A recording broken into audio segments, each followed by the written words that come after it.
Okay, so what we got from Ephesians was the love of God means something very different than what love means in today's society. So that means like you love your friend.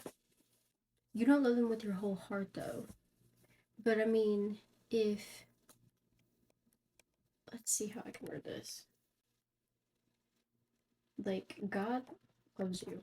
He's literally put you in your mother's womb, and literally love you. That literally blows my mind. Before your mother even knew what your name was gonna be, or if you were a boy or a girl, then he literally already knew. God already knew who you were and what your future was gonna have. He already knew who you were gonna marry. He already knew who your children were gonna be. He already knows what your grandchildren are gonna be. And so that just touches home, I guess you could say, because it's great to know that can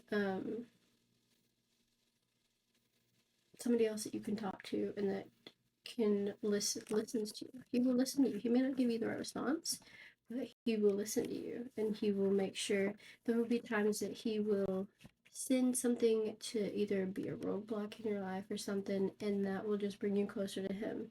If you choose to go closer to him, a very it's very awesome whenever you can see somebody have a roadblock and then they get around it and still follow God because He is awesome, He is almighty, and they get through it.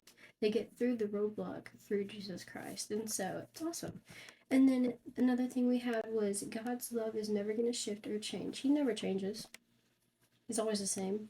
Even in like 1950s, He was still the same person.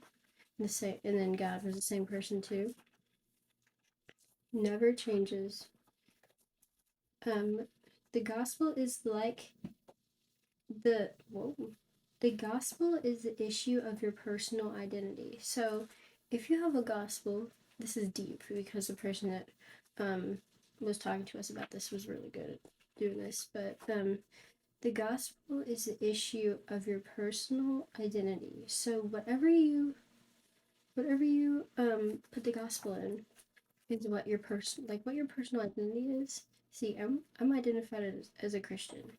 But all those people out there, whatever you believe in, that's your identity. So whenever you go to Christ and he sees you, he will see you as his child, but he will also see the barriers that you have in your life as well.